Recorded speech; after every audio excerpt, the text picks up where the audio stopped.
You are listening to an American Free Press podcast. Joining me on the line is Ibrahim Abe Ayad. Abe, thanks for joining us today. Thank you for having me.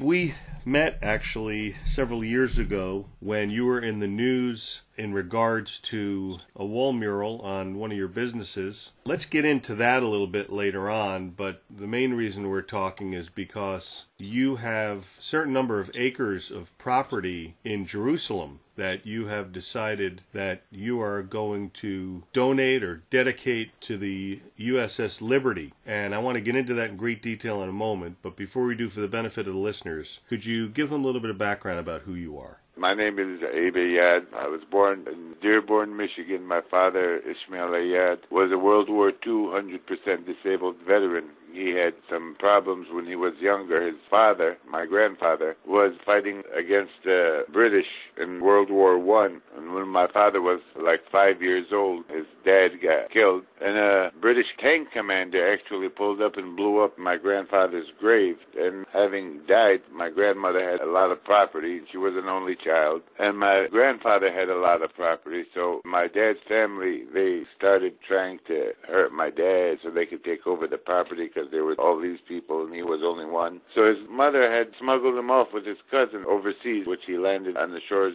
of the United States, running away from his own people. Our graveyard in this village is over 3,600 years old, so my history supersedes anybody's history or claim to the land that they're taking illegally from my father.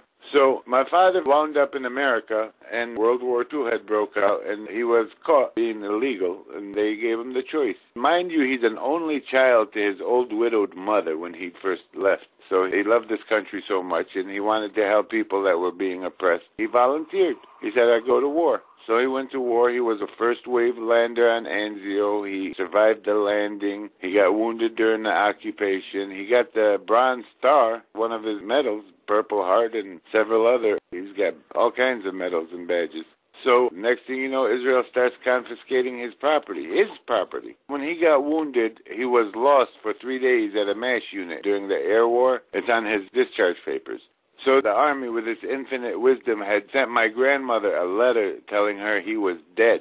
And my grandmother, she couldn't read English, so she took it to the village elder. We had it read and translated. He told her, your son was dead. And she said, he's not dead. If he was dead, I'd believe it.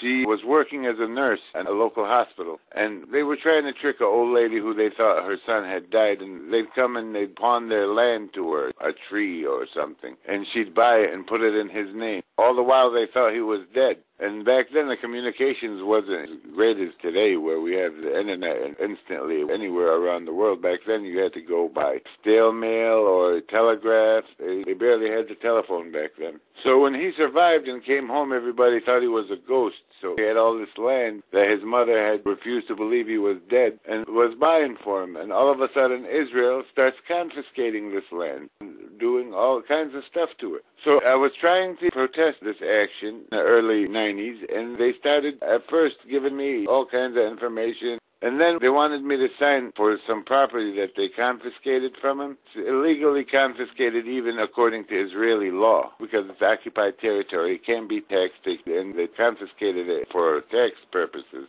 So when I refused to sign, they started giving us a whole hard time. I mean, I've been to the Supreme Court. You could Google search my name. You could YouTube my name, Abe Ayad. I've been fighting the Anti-Defamation League.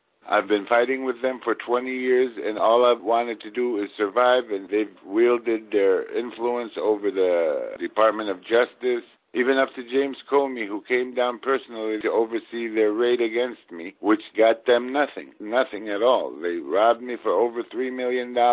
And this is my own government, who I pay taxes for, doing all this to me because I'm trying to set them free. I can't blame the agent that's following orders. He might not agree with the orders, but if he don't follow them, he's going to get fired. So what does he do? He's got a family, he's got a mortgage, he's got bills. So he has to follow orders. So you get the shepherd, you get the flock free. And that's what's been happening to me. I've reached out to several organizations, Christian and Muslim, and you know what? I've got more help from the Christian community community than anybody except for the African American community, which is my backbone in this community over here. So I don't even count on Arabs. I count on family that are real family, real mud that's thicker than blood. I've been doing it for 20 years, and I've been trying to get in with the liberty because I don't see any memorials in Israel, not for World War I, not for World War II, but then you got the King David incident where Ben-Gurion himself, one of the prime ministers of Israel, killed Americans and tried to blame it on Arabs. And then you got the Lavon affair in the 50s in Egypt where Israeli agents killed Americans and tried to blame it on Egyptians. Then you got the USS Liberty. And you know what? You a state of Jews, and you claim you're a state of Jews. You owe the United States so much from 2 world wars, not counting all the financial and military hardware you're getting from America. You're in charge of the Liberty's protection. You're not charged with her destruction. You're charged with her protection. Why are you shooting her? Unless they got some kind of communique that implicated Johnson, because Johnson wanted it down too, with the Kennedy coup. Because everybody knows that Israel, with its mafia, had Kennedy killed. And the Liberty might have intercepted something that implicated Johnson with the coup. Thank you for explaining that, Abe. Why don't you tell the listeners when you came up with the idea about the land and the liberty, when that happened, when that came into your head, and what's your plan for that exactly, and then go into exactly where this land is. In a suburb of Jerusalem, it's called Beit Hanina. This village has about 5 illegal settlements purging in it. The land that I chose for it is right off the freeway that links Jerusalem to the rest of Israel, so anybody coming into Jerusalem will have to see the memorial. My second reason for the memorial is I figured because the Liberty, her sailors, casualties, and all these casualties since, what it means to America to finally get something done about the Liberty 51 years later or so, it needs to be resolved. And I just wanted to do something for all the people that have died and suffered for needless wars to build up the Federal Reserve so it could keep printing money and we could keep paying interest on it. Bankers from the Federal Reserve like Kuhn Loeb, Jacob Schiff, back in 1905, a New York banker donated over $40 million to Japan to finance a Japanese invasion of Russia in 1905. And this is one of the bankers of the Federal Reserve. Why couldn't they have done that after they became the Federal Reserve in Pearl Harbor? This is how deceptive they are. Their power lies in that worthless paper called money. You know, I have a friend of mine who has Iraqi dinars printed on American currency paper. Why did Saddam have so much American currency paper? It wasn't from the federal government. The federal government can't order the Federal Reserve to give Saddam paper and a printing press. But see, banks, they do whatever they want all over the world. They buy the leaders, they buy the people. And I just thought I could do something with a memorial for at least all the soldiers that died following orders. All the soldiers that died needlessly, just following orders. Thank you, Abe. When did you first come up with the idea of this? For the property that you wanted to use for the Liberty dedication, when did you come up with that idea? Say about 5-6 years ago, I first started thinking about it. How do you envision the memorial will be represented? The way that it might look, do you have any idea about that? Would it be just a marker? Would it be a wall? What do you suspect what form it might take? I would love to see a USS Liberty Memorial Hospital for all the victims of the Liberty, her crew, and all the victims that suffered after her, and all the victims that have suffered in 2 world wars and since have been suffering for them. And it's about time they honor America.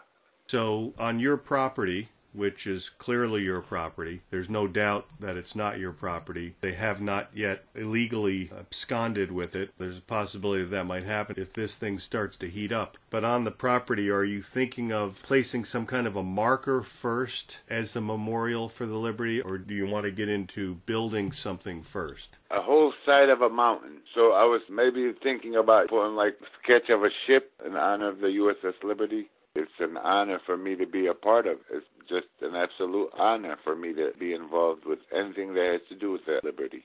I will do anything I have to do in order to see it succeed, even if I'm out of the picture totally. I'll use whatever I have against them, and they know what I got, in order to see this project go through. I'm willing to die for it. You are a great man, my friend. Thank you. I'm glad that we finally got to speak in this venue. Ibrahim, Abe, Abe, I want to thank you so much for the time you spent explaining all this to the listeners, and I'm looking forward to talking to you again real soon. God willing. Godspeed and God bless. God bless America.